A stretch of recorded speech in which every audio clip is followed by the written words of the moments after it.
Hi hello welcome back to my YouTube channel digital tech. അപ്പോൾ നമ്മുടെ SSLC ICTയുടെ 3rd ചാപ്റ്ററാണ് computer ഭാഷ അല്ലെങ്കിൽ കമ്പ്യൂട്ടർ ലാംഗ്വേജ്. ഒന്നും പേടിക്കാനില്ല, നമ്മൾ 9th പഠിച്ചത്. പിന്നെ എന്തിനാ നമ്മൾ ഈ ചാപ്റ്റർ പേടിക്കണം? ഒന്നുമില്ല, നമ്മൾ ആ പഠിച്ച പ്രോഗ്രാംസ് തന്നെയാണ് ഇവിടെയും ചോദിക്കുക. പിന്നെ ലാസ്റ്റ് 1-2 എക്സസൈസ് ഒരു എക്സ്ട്രാ തരുന്നുണ്ട്, ഒരു കോഡ് ചെയ്യുന്നത്. അത് മാത്രമേ ഉള്ളൂ, അല്ലാതെ നമുക്ക് ഒരു പാടുമില്ല ഈ ചാപ്റ്റർ പഠിക്കാൻ. അപ്പോൾ എല്ലാവരും 9th ടെക്സ്റ്റ് ആ പ്രോഗ്രാംസ് ഒക്കെ ജസ്റ്റ് ഒന്ന് ഓടിച്ചിട്ടൊക്കെ നോക്കുക. എന്നിട്ട് വേണം നമ്മൾ 10th സ്റ്റാർട്ട് ചെയ്യാൻ. ഇപ്പം ടെക്സ്റ്റ് ഇല്ലാന്നുണ്ടെങ്കിൽ വിഷമിക്കേണ്ട, നമുക്ക് ജസ്റ്റ് ഒന്ന് നോക്കി പോകാം. അപ്പോൾ ആദ്യം കുറച്ച് തിയറി പാർട്ടുണ്ട്. എന്തായാലും ഇതിനകത്തും തിയറി ക്വസ്റ്റ്യൻസ് വരും. നമുക്ക് എല്ലാവർക്കും അറിയാലേ കമ്പ്യൂട്ടർ എങ്ങനെയാണ് പ്രവർത്തിക്കുന്നത്, കമ്പ്യൂട്ടർ നമ്മൾ കൊടുക്കുന്ന കാര്യങ്ങൾ എങ്ങനെയാണ് മനസ്സിലാവുന്നത്. അപ്പോൾ എന്താണ്, കമ്പ്യൂട്ടർ കുറേ ഇൻസ്ട്രക്ഷൻസിലൂടെയാണ് അത് ഓരോ കാര്യങ്ങൾ മനസ്സിലാക്കിയെടുക്കുന്നത്. ഞാനിപ്പോൾ മലയാളം മീഡിയം ടെക്സ്റ്റ് ആണ് എടുത്തു വെച്ചിരിക്കുന്നത്. നിങ്ങൾ ഇംഗ്ലീഷ് മീഡിയം ടെക്സ്റ്റ് ഉള്ളവർ ജസ്റ്റ് ഒന്ന് നോക്കി പോവുക സെൻറ്റൻസുകൾ. കാരണം നമുക്ക് തിയറി ക്വസ്റ്റ്യൻസ് ചോദിക്കുന്ന സമയത്ത് മീനിങ് കണ്ടെത്തി ആൻസർ എടുക്കാൻ പറ്റിയ കുറേ ടൈം പോകുന്നുണ്ട്. അപ്പോൾ ഞാൻ അതുകൊണ്ട് വിചാരിച്ചു മലയാളം മീഡിയം ടെക്സ്റ്റ് വെച്ച് നമുക്കൊന്ന് റെഫർ ചെയ്തിട്ട് നോക്കാമെന്ന്. ഓക്കെ, അപ്പം നമ്മുടെ കമ്പ്യൂട്ടറും ഒരു ഇലക്ട്രോണിക് ഡിവൈസ് ആണ്. എല്ലാവർക്കും അറിയാവുന്ന കാര്യമാണ് അതല്ലേ. എല്ലാ ഇലക്ട്രോണിക് ഉപകരണം പോലെ നമ്മുടെ കമ്പ്യൂട്ടറും ഓണും ഓഫും എന്നീ 2 സ്റ്റേറ്റുകൾ മാത്രമേ അറിയത്തുള്ളൂ. ഈ ഓൺ ഓഫ് സ്റ്റേറ്റ് എന്ന് വെച്ചാൽ 0, 1 എന്നീ ചിഹ്നങ്ങൾ മാത്രം ഉപയോഗിക്കുന്ന ബൈനറി ഭാഷയിലൂടെയുള്ള കോഡുകളിലൂടെയാണ് കമ്പ്യൂട്ടർക്ക് നിർദ്ദേശം നൽകുന്നത്. ഓക്കെ, അപ്പം ഓൺ ഓഫ് എന്ന് പറയുമ്പോൾ എന്താണ്, ഇപ്പം നമ്മൾ ഓൺ എന്ന് പറയുമ്പം അതൊരു ഹൈ വാല്യൂ ആണ്. അതായത് ഓൺ എന്ന് പറയുമ്പോൾ എന്തോ അവിടെ നടന്നു, അതൊരു ഹൈ വാല്യൂ ആണ്, അത് ട്രൂ ആണ്. അതിനെ റെപ്രസെൻ്റ് ചെയ്യുന്നത് 1 ആണ്. Okay, high, true, 1. ഓക്കെ ആണല്ലോ. ലോ എന്ന് പറയുമ്പോൾ 0, അതായത് ഫാൾസ് ആണ്. ഓക്കെ, അപ്പോൾ ഈ 2 സ്റ്റേറ്റ്, അതായത് 0ഉം 1ഉം എന്ന് പറഞ്ഞാൽ 2 ഡിജിറ്റ് മാത്രമേ നമ്മുടെ കമ്പ്യൂട്ടറിനകത്ത്. നമ്മൾ വിചാരിച്ച് കമ്പ്യൂട്ടർ ഭയങ്കര ബുജിയാണെന്ന്. പക്ഷേ എങ്ങനെയാണ് ബുജി ആവുന്നത്? നമ്മൾ കൊടുക്കുന്ന, യൂസറായ നമ്മൾ കൊടുക്കുന്ന ഇൻസ്ട്രക്ഷൻ ഒരു ട്രാൻസ്ലേറ്റർ ട്രാൻസ്ലേറ്റ് ചെയ്ത് കമ്പ്യൂട്ടറിന് കൊടുക്കും ഇല്ലേ. അപ്പോൾ അതിൻ്റെ ഡീറ്റെയിൽസ് ആണ് ചാപ്റ്ററിൻ്റെ ഫസ്റ്റ് പറഞ്ഞേക്കുന്ന ഇൻട്രൊഡക്ഷൻസ്. അപ്പോൾ നമുക്ക് എല്ലാവർക്കും അറിയാം, നമ്മൾ മൂവിയിലൊക്കെ കണ്ടിട്ടുണ്ട്. കിങ് ലിയർ എന്ന് പറയുന്ന മൂവിയിനകത്തൊക്കെ ഫാഷൻ ഷോ ടൈമിലൊക്കെ ഈ പാർട്ടിസിപ്പൻസ് പറയുന്നതും ജഡ്ജസിനായിട്ട് മനസ്സിലാക്കി കൊടുക്കാൻ മലയാളത്തിലാണ് പറയുന്നതെങ്കിൽ ഇടയ്ക്കൊരാളുണ്ടാവും ട്രാൻസ്ലേറ്റർ അല്ലേ. അതേപോലെ തന്നെ നമ്മുടെ കമ്പ്യൂട്ടറിൻ്റെ ട്രാൻസ്ലേറ്റർ പ്രോഗ്രാമുകൾ പ്രധാനമായും 2 ടൈപ്സ് ആണ്. ഏതൊക്കെയാണ്? കമ്പൈലറുകളും ഇൻ്റർപ്രറ്ററുകളും. അതായത് ഇപ്പം ഞാനൊരു കാര്യം നിങ്ങളോട് പറയാണ്, നിങ്ങൾക്കത് മനസ്സിലാവുന്നില്ല, ഇടയ്ക്ക് നിന്ന് ഒരാൾ പറഞ്ഞു കൊടുക്കും, എടാ അവൻ ഉദ്ദേശിച്ചത് ഇതാണ് എന്ന് പറഞ്ഞ് പറഞ്ഞു കൊടുക്കാറില്ലേ, അയാളെ വിളിക്കുന്ന പേരാണ് ട്രാൻസ്ലേറ്റർ. അപ്പം 2 ടൈപ്പ് ട്രാൻസ്ലേറ്റർ ആണുള്ളത്, കമ്പൈലറുകളും ഇൻ്റർപ്രറ്ററുകളും. ഓക്കെ, ട്രാൻസ്ലേറ്റർ പ്രോഗ്രാമുകളുടെ സഹായത്തോടെ നമുക്ക് മനസ്സിലാവുന്ന ഹൈ ലെവൽ ഭാഷയിൽ എഴുതിയ നിർദ്ദേശങ്ങൾ കമ്പ്യൂട്ടറുകൾക്ക് മനസ്സിലാവുകയും അതനുസരിച്ച് പ്രവർത്തിക്കുകയുമാണ് കമ്പ്യൂട്ടർ ചെയ്യുന്നത്. ഓക്കെ, അപ്പം നമ്മൾ പറയുന്നത് ഹൈ ലെവൽ ഭാഷയാണ്, നമ്മൾ വലിയ കൂടിയ ആൾക്കാരാണ്. നമ്മൾ എന്താ പറയുക, ഹൈ ലെവൽ ലാംഗ്വേജിലാണ് നമ്മൾ കമ്പ്യൂട്ടറിനോട് സംസാരിക്കുന്നത്. കമ്പ്യൂട്ടർ പക്ഷേ ലോ ലെവലാണ്, കമ്പ്യൂട്ടറിന് അത് മനസ്സിലാവുന്നില്ല. അപ്പോൾ അത് ആര് ട്രാൻസ്ലേറ്റ് ചെയ്ത് കൊടുക്കും? കമ്പൈലർ, ഇൻ്റർപ്രറ്റർ പോലുള്ള ട്രാൻസ്ലേറ്ററുകൾ എന്ത് ചെയ്യും? ഇതിനെ കൺവേർട്ട് ചെയ്ത് കമ്പ്യൂട്ടറിന് ലോ ലെവൽ ലാംഗ്വേജ് ആക്കി മാറ്റി കൊടുക്കും. ഓക്കെ, അപ്പം നമുക്ക് കമ്പൈലർ, ഇൻ്റർപ്രറ്റർ എന്താണെന്ന് അറിയണ്ടേ? നമ്മൾ ഒരു ഫയല് നമ്മുടെ കമ്പ്യൂട്ടറിലേക്ക് കൊടുത്തപ്പോൾ ഫുള്ള് അത് മൊത്തത്തിൽ അതങ്ങ് ചെക്ക് ചെയ്തിട്ട് അത് കമ്പ്യൂട്ടറിലേക്ക് സോഴ്സ് കോഡായിട്ട് കൊടുക്കുന്നതാണ് കമ്പൈലർ എന്ന് പറയുന്നത്. നിങ്ങൾ വായിച്ചു നോക്കിയേ. നിർദ്ദേശങ്ങൾ പൂർണ്ണമായും ബൈനറി ഭാഷയിലേക്ക് മൊഴി മാറ്റി ഒരു പ്രത്യേക ഫയലാക്കി നൽകുന്നവയാണ് കമ്പൈലറുകൾ.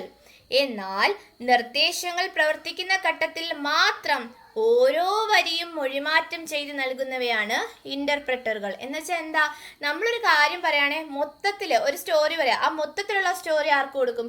കമ്പ്യൂട്ടറിലേക്ക് അങ്ങ് കൊടുക്കും അല്ലേ, ഒരു ഫയലായിട്ട് അങ്ങ് കൊടുക്കുന്നതാണ് കമ്പൈലർ എന്ന് പറയുന്നത്. എന്നാൽ ഇൻ്റർപ്രറ്റർ ആവശ്യമനുസരിച്ച് മാത്രം, ചിലപ്പോൾ നമുക്ക് ആ ഒരു സ്റ്റോറിയിലെ 2-3 ലൈൻ മതി, അത് മാത്രമേ ട്രാൻസ്ലേറ്റ് ചെയ്ത് കൊടുക്കത്തുള്ളൂ. അതാണ് ഇൻ്റർപ്രറ്റർ എന്ന് പറയുന്നത്.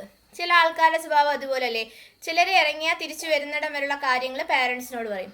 എന്നാൽ ചില ആൾക്കാർ അവിടെ ഇവിടെയായിട്ടുള്ള കാര്യങ്ങൾ മാത്രമേ പറയത്തുള്ളൂ. ഫുള്ള് പറയുന്ന ആളെ കമ്പൈലർ എന്നും ഇടയ്ക്ക് കുറച്ച് കാര്യങ്ങളൊക്കെ എന്തെങ്കിലുമൊക്കെ എന്ന് പറയുന്നവരെ ഇൻ്റർപ്രറ്റർ എന്നും വിളിക്കുന്നു. എല്ലാവർക്കും മനസ്സിലായെന്ന് വിചാരിക്കുന്നു. നെക്സ്റ്റ്, കമ്പൈലറുകൾ നൽകുന്ന ബൈനറി ഫയലുകൾ അഥവാ എക്സിക്യൂട്ടബിൾ ഫയൽസ് പിന്നീട് പ്രവർത്തിക്കുന്നതിന് അവയുടെ ഹൈ ലെവൽ ഭാഷയിൽ എഴുതിയ നിർദ്ദേശങ്ങൾ ആവശ്യമില്ല. എന്നാൽ ഇന്റർപ്രറ്ററുകൾ ഉപയോഗിച്ച് പ്രവർത്തിപ്പിക്കുമ്പം ആ സോഴ്സ് കോഡ് കമ്പ്യൂട്ടറിൽ ഉണ്ടായിരിക്കണം. കാരണം ഈ കമ്പൈലർ എന്താ മൊത്തത്തിൽ അങ്ങ് കൊടുക്കുന്നതുകൊണ്ട് അയാൾക്ക് എല്ലാ കാര്യങ്ങളും അറിയാം. ഇന്ന് ഇന്റർപ്രറ്റർ കുറച്ച് മാത്രം കൊടുക്കുന്നുണ്ട്, ആ ഒറിജിനൽ സോഴ്സ് അല്ലെങ്കിൽ ആ കഥ എന്തുണ്ടായിരിക്കണം അവിടെ ഉണ്ടായിരിക്കണം. അല്ലെങ്കിൽ ഇത് പിന്നെ എടുക്കുമ്പോൾ മനസ്സിലാവുമോ? ഇല്ല. C++, ജാവ മുതലായ ഹൈ ലെവൽ പ്രോഗ്രാമിംഗ് ഭാഷ, നമ്മൾ എഴുതുന്ന ലാംഗ്വേജ് ആണ് C++, ജാവയൊക്കെ. ഇത് കമ്പൈലറുകൾ ഉപയോഗിച്ചാണ് ബൈനറി ഭാഷയിലേക്ക് മൊഴിമാറ്റം ചെയ്ത് പ്രവർത്തിക്കുന്നത്. എന്നാൽ നമ്മളിപ്പോൾ പഠിക്കാൻ പോകുന്ന പൈത്തൺ എന്ന് പറയുന്നത് എന്താണ്? ഒരു ഇന്റർപ്രറ്റഡ് പ്രോഗ്രാമിംഗ് ഭാഷയാണ്. എന്താ ഇന്റർപ്രറ്റഡ് എന്ന് വെച്ചാൽ സോഴ്സ് കോഡിൽ നിന്ന് കുറച്ച് മാത്രമേ കൊടുക്കത്തുള്ളൂ, ബാക്കി സോഴ്സ് കോഡ് അവിടെ ഉണ്ടായിരിക്കണം. അതിൽ ആവശ്യമുള്ള ലൈൻസ് മാത്രമേ ട്രാൻസ്ലേറ്റ് ചെയ്ത് കൊടുക്കുള്ളൂ. ഇത്രയാണ് പറയാനുള്ളത്. ഓക്കെ, അപ്പോൾ ഇത്തരത്തിലുള്ള ഒരു ഹൈ ലെവൽ ഭാഷയാണ് ഈ പാഠഭാഗത്ത് നാം പരിചയപ്പെടുന്ന പൈത്തൺ എന്ന് പറയുന്നത്.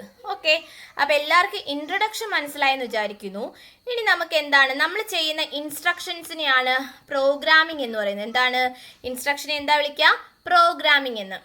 അപ്പം അതുപോലെ തന്നെ നമ്മൾ ഈ ഇൻസ്ട്രക്ഷൻസ് കൊടുക്കുക, ഈ പ്രോഗ്രാം കൊടുക്കുന്നതിന് മുന്നേ നമ്മളിങ്ങനെ സ്റ്റെപ്പ് ബൈ സ്റ്റെപ്പായിട്ട് എഴുതി വെക്കും.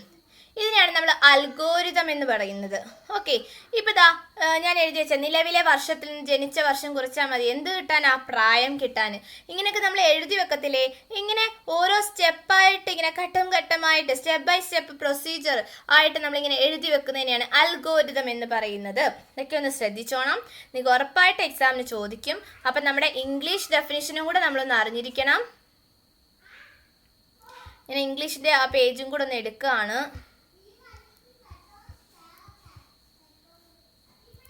അതുകൂടെ ജസ്റ്റ് ഒന്ന് നോക്കിയേക്കുക. എന്താണ്?